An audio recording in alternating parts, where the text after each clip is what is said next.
Sorry guys, a damn timer went off on my phone and it stopped the fucking video. Anyway, as I was saying, it's probably better because that was going to take up a lot of space. Justin Jefferson, number one receiver in the league right now. You can't argue with me. Should be offensive player of the year by the time this season's over. Heck, he might need more touchdown catches, but this guy could be MVP. Let's not get our hopes too high, but he is that dude. He is the reason why Kirk Cousins still has a job. And he is the guy who, yes, has the greatest catch in the history of the NFL. Some might argue with me, but you know what? Greatest catch in the NFL in NFL history. If not that, he has the greatest contested catch in NFL history. Yeah. You can't argue with me on that. You can't. You cannot. I do not want to hear any arguments about how great JJ is. He is the man. Can't argue with me. So that's wide receivers. Now, we go to running backs. So we go to our honorable mentions at number 12. The only reason I don't have this guy higher is because of the team he's playing on. But he's been a solid fantasy contributor, and I love it. And that's Jamal Williams of Detroit. He should be in the top 10, but there's just so many guys ahead of him. It's kind of hard to do that. Number 11, Joe Mixon, Cincinnati. He's been contributing more and more because Jamar's out, but when Jamar's in, the Cincinnati ain't running the ball if Jamar's in. They're going to be throwing to him and other stuff, so. Then top 10. Number 10, I feel bad for this guy because of the team he's on. He deserves a lot more praise, and that's Aaron Jones. Yeah. If he went to any other team, a team that likes to run the ball, like, say, Buffalo, just saying, maybe New England, just saying, hell, maybe you should go to the Rams so that the Rams have a decent running back instead of Cam Akers.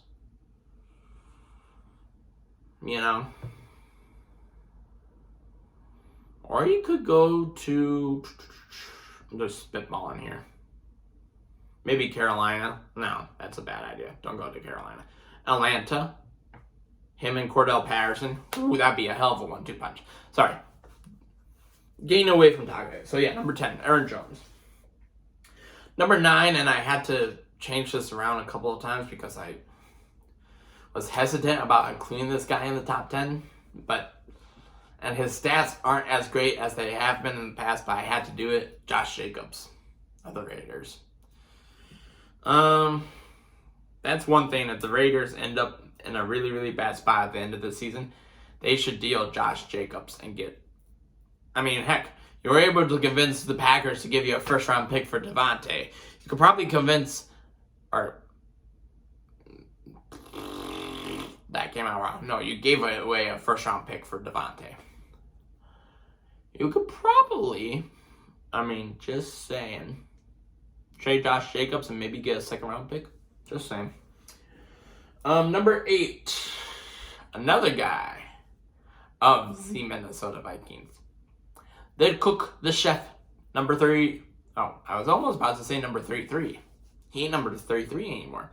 He switched to number 4, and that's Dalvin Cook. My apologies. Yeah. He can get outride. He can power run. Not as great as, let's say, the great Adrian Peterson, but he can ball. So, just saying. Number 7, this guy is very versatile. Hasn't been talked about a lot this season because the team that he's on sucks. That's Alvin Kamara of the Saints. Yeah. I feel bad for him being on a team that, thinks Jameis Winston and freaking Andy Dalton are solid quarterbacks. Something's going to change on that team after this season. And I hope it means that Jameis Winston doesn't get a job. Andy Dalton, I couldn't care less about. So, number 6.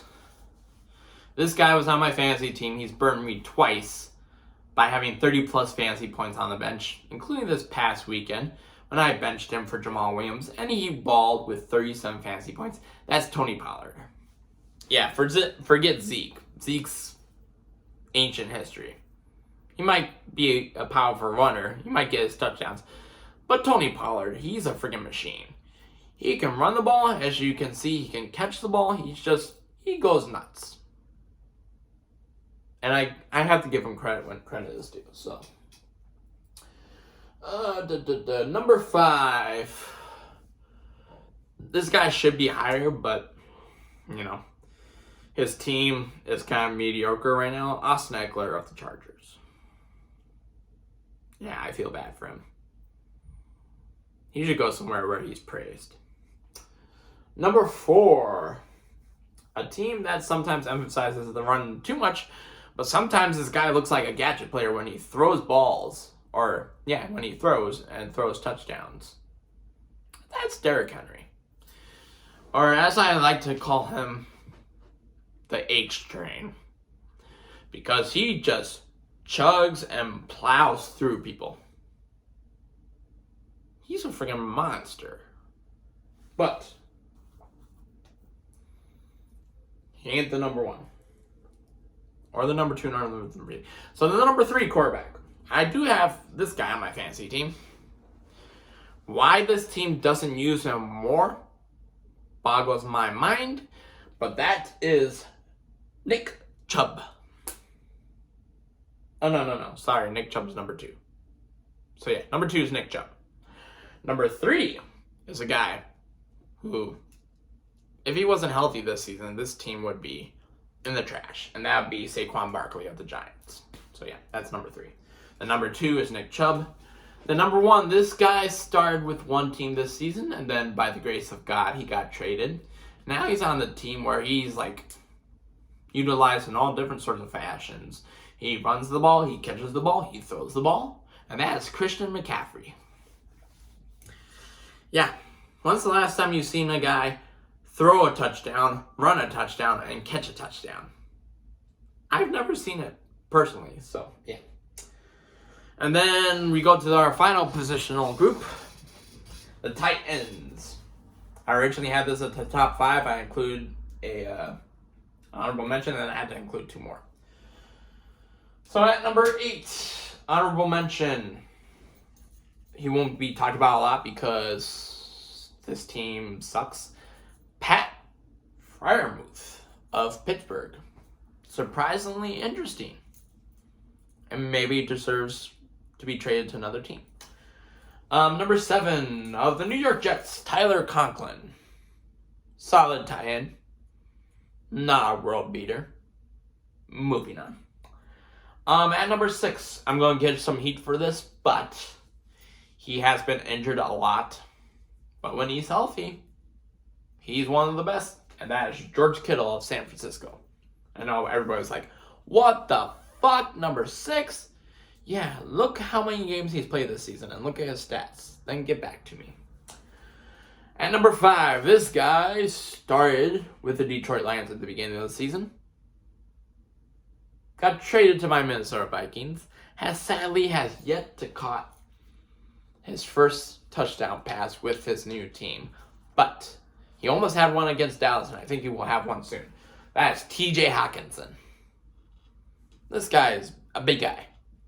And yes, he can't catch the ball. I mean, he drops it too, but we forgive him for that. At least for a little bit. Number 4, another guy that I feel like should demand a trade to a new team. Zach Ertz, Arizona. This guy balled. When he was in Philly, he balled. I mean, he's balled in Arizona, but not as much. So, and then we go to number 3. A guy who, once again, doesn't deserve enough praise. Mark Andrews, Baltimore. Solid tie-in. Should be number 2, but I have a different number 2. And that is Dallas Goedert of Philadelphia. He's the guy who pretty much took over for Zach Ertz when Zach Ertz went to Arizona. Solid tight end. Can catch the ball really well. He ain't number 1, though. And if you don't know this by now, there's a man who plays with that man, who's going to the Hall of Fame, who might eventually be considered to be the greatest tight end of all time, and that is Travis Kelce. Him and Mahomes, fantasy, can do me no wrong. Can do me no wrong. And that's the God honest truth. And that is my top offensive players of 2022. All right, now moving on to the next week 12 picks. So yeah, I'm going to kind of briskly go through these. Buffalo over Detroit 10 plus, or plus 10. Dallas over the Giants by 7, or within 7. Cleveland over Tampa Bay is my upset pick, within 3. Tennessee over Cincinnati, 4. Miami over Houston, plus 10. Jets over the Bears, 4. Washington over Atlanta, 4. Denver over Carolina, 3. A game which I couldn't give 2 shits about, but still gotta pick it. Baltimore over Jacksonville. I think Jacksonville might make it interesting. I'm going to say 7. Chargers over Arizona, 6. Seattle over the Raiders. Might be an actually interesting game, but I'm going to say Seattle over the Raiders by 4. Kansas City over the Rams, plus 10. San Francisco over New Orleans. Interesting line I got here, 9. Philadelphia over Green Bay, plus 10. Indianapolis over Pittsburgh by 4. Then we got the Vikings and the Patriots on Thanksgiving night wearing the very lovely color rush uniforms. Prime time. Not Kirk's specialty, but I feel a little bit hopeful because we will be playing to get that bad taste of the Cowboys game out of our mouths. So our offense versus New England's defense, I'm going to actually say even. It's Bill Belichick's defense. It's well coached. They have playmakers. Our defense against their offense, I'm going to actually say us. Fart.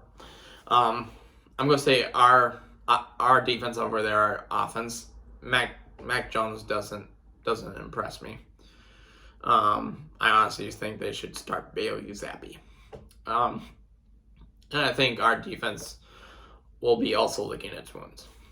Special teams, I have to give to New England. They just returned a punt to win a game, so I'll give them the advantage. Coaching, honestly, New England. Bill Belichick, over first year Kevin O'Connell, yeah.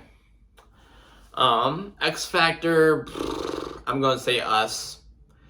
Even though it is in prime time, which Kirk Cousins does not thrive in, it is here. And I know it's definitely harder to play on a short week going to someone rather than playing at home against someone. So that gives us the advantage. It's not going to be a high-scoring game. I'll be surprised if it is. It's going to be pretty well defensively played. My prediction is Minnesota Vikings 24, New England 17. I think 3 touchdowns. 1 is going to be a Cook run. 1 is going to be a Jefferson reception. And 1's going to be a Hockenson reception. And I feel like most of these will be within 30 yards of the red zone or the end zone. Within 30 yards. Not quite the red zone, but close by. So, yep. And last thing to talk about quickly, the FIFA World Cup started tomorrow. I'm going to be watching that team, Germany, at 7 a.m. playing Japan. But there's been a lot of stuff happening in the World Cup. USA opening match ties with Wales 1-1.